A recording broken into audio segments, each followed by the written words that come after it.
Sempre que a gente começa algum ano, tem várias perguntas e questionamentos, do tipo, quais são as melhores ações para comprar para esse ano? Quais são os melhores fundos imobiliários para comprar esse ano? O que vai subir, o que vai cair, tá? Eu tenho plena convicção que um dos melhores analistas de fundo imobiliário do Brasil, o Ricardo, que é analista da Speech, e aí eu troquei uma ideia com ele e perguntei, Ricardo, quais são os 3 melhores fundos imobiliários para 2023? Ele me fez um estudo muito bacana, eu vou compartilhar com vocês os 3 melhores fundos imobiliários para 2023 e que você consegue investir com menos de R$100. Olha que loucura. Então vamos lá. Antes de eu entrar aqui nos 3 melhores fundos imobiliários para 2023 com menos de R$100, eu quero que você entenda uma coisa. O fundo imobiliário ele tem uma característica muito bacana, onde você investe no fundo imobiliário, você compra uma cota de fundo imobiliário e todo mês ele vai te pagar algum rendimento por mês. Ou pelo menos essa é a grande ideia. Esse é o grande objetivo.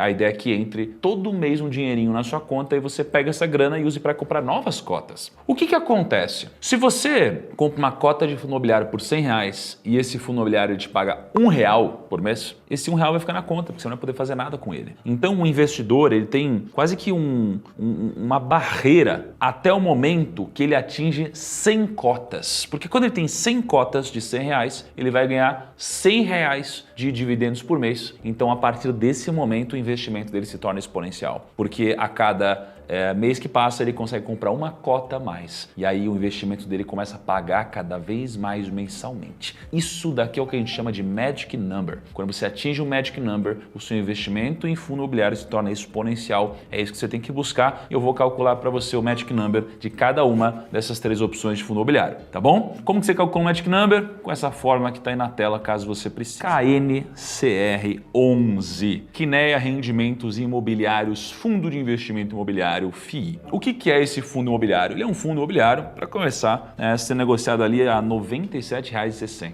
Então, com R$ 97,60. Sabe aquela grana que às vezes você vai usar para ir numa festa, na balada, no jantar? Pô, se você vai no restaurante japonês e vai gastar R$200, você tem uma decisão. Você vai comer aqui e gastar R$200 ou você vai comprar 2 cotas de fundo imobiliário e ganhar rendimento todos os meses? São decisões. Você é livre para tomar decisões, mas você é escravo da consequência. Então, esse fundo imobiliário, R$ 97,60, ele é um fundo imobiliário de CRIs. Ele é um fundo de CRI. CRI é um papel, é um ativo de renda fixa, tá? A gestão é do Kinea, ou seja, do Itaú, e é uma carteira que basicamente tem CRIs atrelados ao CDI. Então, o fundo tem dentro dele papéis CRIs que pagam algo próximo de CDI mais 2,5% ao ano, tá? Uma rentabilidade acima do CDI. E além disso, o fundo imobiliário está sendo negociado com um deságio. Se a Selic ficar elevada em 2023, o KNCR11 pode ter um dividend yield estimado entre 13,5% e 14,2% ao ano. Então, o Magic Number seria 81,3. Então, se você tiver 82 cotas, você atingiu o marco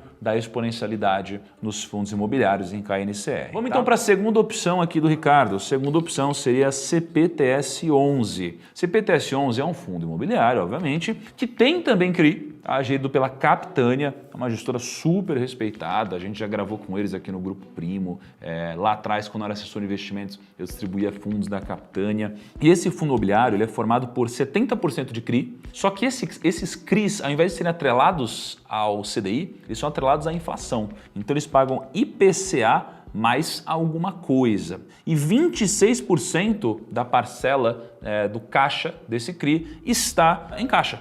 Então não está investido em outros títulos, como os CRIs. Tá? Então se eu for considerar a cota na casa dos R$ 81,61, que é o preço que ele está sendo negociado, a carteira de CRIs é precificada em inflação, ou seja, IPCA mais 9,1% ao ano. E se eu tirar taxas e tudo isso, taxa de administração, ele fica com IPCA mais 8,1%. É muito difícil você encontrar uma renda fixa pagando IPCA mais 8,1% isenta de imposto de renda para o investidor pessoa física. Tá? E além de tudo isso, o fundo imobiliário ainda negocia com deságio de 7,7%. O P sobre VP dele está em 0,92. Então, além de pagar depois da taxa de administração 8,1% acima da inflação, ainda tem um deságio de 7,7%, ou seja, um desconto de 7,7%. O dividend yield hoje do fundo é de 14,79%. Qual que é a racional do Ricardo aqui, além desses números que eu acabei de passar?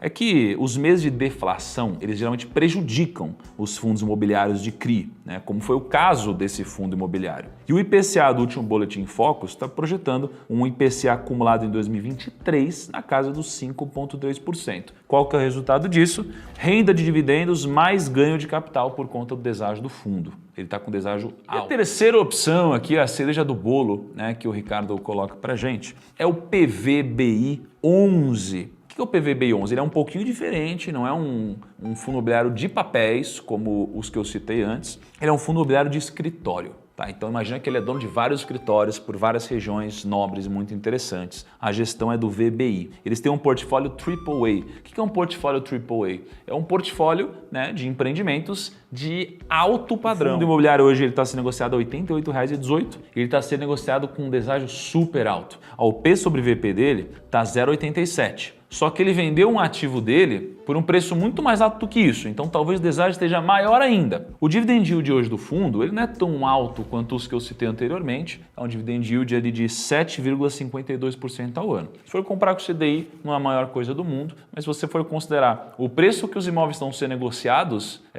aí talvez aqui possa ser uma boa opção, segundo o Ricardo. Recentemente, esse fundo imobiliário ele negociou a venda da participação dele na torre BJK a um valor equivalente a 38.700 o metro quadrado, ou seja, 24% acima do valor patrimonial do imóvel. Esse lucro vai ajudar bastante o imóvel, obviamente, a se desalavancar, fazer uma série de operações e vai ser muito bom para o cotista. E hoje, olha só, o portfólio do fundo está precificado abaixo dos 22 mil o metro. E ele acabou de vender, né, a participação dele sendo precificada a 38.700 o metro. Então, será que não tem uma oportunidade aqui? Segundo o Ricardo, tem, né? E além disso, o PVBI 11 tem potencial para distribuir 10,8% de renda ao longo de 2023. E com essas três opções aqui, encerramos as recomendações do Ricardo para esse ano. E aí, será que foram boas? Faz sentido? Ó, se tiver R$300 aqui, dá para você comprar hein? E já ter rendimentos ali todos os meses. Enfim, claro que isso aqui não é uma recomendação minha, obviamente é uma análise do Ricardo, mas que talvez faça sentido você considerar para sua carteira, tá? Então é isso aí. Me conta o que vocês acharam. Um grande abraço e tchau!